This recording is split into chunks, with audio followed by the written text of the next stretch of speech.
അല്ല ഈ സ്ത്രീ ഒരു ഒരു ആരും ആയിക്കോട്ടെ, ഒരു പ്രശ്നം വരുമ്പോ എന്തെങ്കിലും ഒരു സങ്കടമാണെങ്കിലോ അല്ലെങ്കിൽ എന്തെങ്കിലും നിരാശകളോ അല്ലെങ്കിൽ എന്തെങ്കിലും ആരുടെ പറയാൻ പറ്റാത്ത എന്തെങ്കിലും വിഷയങ്ങളോ പ്രശ്നങ്ങളോ എന്തായിക്കോട്ടെ, ഒരു മനുഷ്യന്റെ ജീവിതത്തിലൊക്കെ അങ്ങനെയുള്ള ഒരു കാര്യം വരുമ്പോൾ ഒരു മനുഷ്യനെ സംബന്ധിച്ചിടത്തോളം ഒരുപാട് സപ്പോർട്ടേഴ്സ് ഉണ്ടാവും. സപ്പോർട്ടിങ്ങിന് ചിലപ്പോൾ മണി പവർ ഉണ്ടാവും, മാൻ പവർ ഉണ്ടാവും, എല്ലാം ഉണ്ടാവും.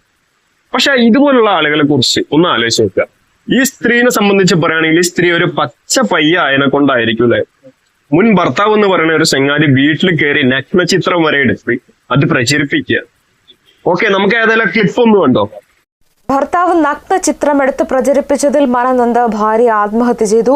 3 ദിവസം മുൻപ് വിവാഹമോചിതയായ യുവതിയെ വീടിനുള്ളിൽ തൂങ്ങി മരിച്ച നിലയിൽ കണ്ടെത്തി. മുൻപ് മകളെ പീഡിപ്പിച്ച കേസിൽ പ്രതി കൂടിയായ ഭർത്താവിനെ പോലീസ് അറസ്റ്റ് ചെയ്തു. തിരുവനന്തപുരം വട്ടിയൂർക്കാവിലാണ് സംഭവം. തിരുവനന്തപുരം വട്ടിയൂർക്കാവ് സ്വദേശികളായ ഭാര്യയും ഭർത്താവും തമ്മിൽ വർഷങ്ങളായി തർക്കമുണ്ട്. പ്രായപൂർത്തിയാകുന്നതിന് മുൻപും ശേഷവും മകളെ പീഡിപ്പിച്ച കേസിൽ ഇയാൾ അറസ്റ്റിലായിരുന്നു. ജാമ്യത്തിലിറങ്ങിയത് ദിലീപന്റെ പിക്ചർ കണ്ടില്ലേ, ബ്ലറാക്കി വെച്ചിരിക്കുക. ഈ ചാനലുകാരൊക്കെ എന്ത് ചെയ്യണം? ഇത് ഏതെങ്കിലും ഇത് ഏഷ്യാനെറ്റ് ന്യൂസ് ആണ്. കേരളത്തിൽ ഇന്ന് നിലവിലുള്ള ചാനലുകളാണെങ്കിലും രാഷ്ട്രീയ പാർട്ടികളാണ്, അതൊക്കെ വേറൊരു വിഷയങ്ങളാണ്. മാറ്റി നിർത്താം, നമുക്ക് ഇവിടെ സംസാരിക്കേണ്ട ഒരു ആവശ്യമില്ല. ഇപ്പം ഈ ഒരു വിഷയത്തിലേക്ക് എടുത്ത് നോക്കുകയാണെന്നുണ്ടെങ്കിൽ ഒരു കാര്യം മനസ്സിലാക്കണം. പ്രായപൂർത്തിയാവുന്നതിന് മുമ്പ് അതുപോലെ തന്നെ പ്രായപൂർത്തിയായതിന് ശേഷം ഈ ചങ്ങാതി സ്വന്തം മോളെ തന്നെ പീഡിപ്പിച്ചിട്ടുണ്ട് അത്ര. അപ്പൊ ഒന്ന് ആലോചിച്ച് നോക്കണം, നമ്മുടെ നാട്ടിലെ നിയമത്തിന്റെയും നീതിന്റെയും അല്ലെങ്കിൽ ഈ ഭരണാധികാരികളുടെ ഒക്കെ ഒരു ടൈപ്പ് എന്താണെന്നുള്ളത് ഒന്ന് മനസ്സിലാക്കണം. ഇതൊക്കെ ചെയ്തു കൂട്ടിയിട്ടും ഇവൻ ഈ രാജ്യത്ത് കൂടെ തന്നെ നീണ്ടു നീർന്ന് എടുക്കണം. ഇപ്പം ഞാൻ മനസ്സിലാക്കുന്നത് മുമ്പ് ഇപ്പൊ അതിനെ കുറിച്ച് എല്ലാവർക്കും ഒരു ഐഡിയ ഒന്നും ഉണ്ടല്ലോ. ഈ ഒരു പോസ്കോ കേസ് ഒക്കെ വന്ന് കഴിഞ്ഞാല് പിന്നെ പുറംലോകം കാണില്ല എന്നൊരു ചിന്തയാണ് ഇപ്പോഴും മനുഷ്യന്മാരുടെ മനസ്സിലൊക്കെ. അതൊക്കെ വെറുതെയാണ് കേട്ടോ. 2-3 മാസം കഴിഞ്ഞാൽ വെറുതെ നൈസായിട്ട് അങ്ങനെ ഇറങ്ങി പോരാ. ഇനി എന്ത് കേസാണെങ്കിലും ശരി, അത്രേ ഉള്ളൂ നമ്മളെ നാട്ടിലെ സ്ഥിതി. ഇപ്പം കല്യാണം എന്താ പറയാ, ഒരു വിവാഹം അല്ലെങ്കിൽ ആ വിവാഹത്തിന്റെ ഒക്കെ ശേഷം ഒന്ന് മനസ്സിലാക്കട്ടോ, ഈ സ്ത്രീ എത്രത്തോളം അനുഭവിച്ചിട്ടുണ്ടോ.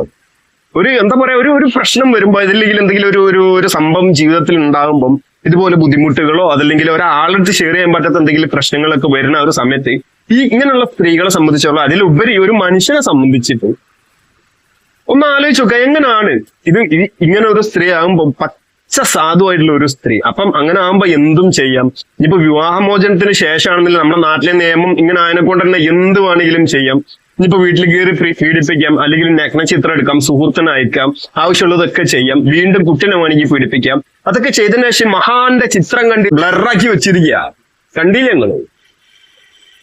ഇതിനൊക്കെ എന്താന്ന് പറയാ, നമ്മള് ഒരു കാര്യം മാത്രം ആലോചിച്ചേക്കാം. ഇത്ര ബാലിശമായിട്ടുള്ള ഒരു കട്ടിയും കടുപ്പില്ലാത്ത ഒരു നിയമമുള്ള രാജ്യത്താണ് നമ്മളൊക്കെ ജീവിക്കുന്നത്.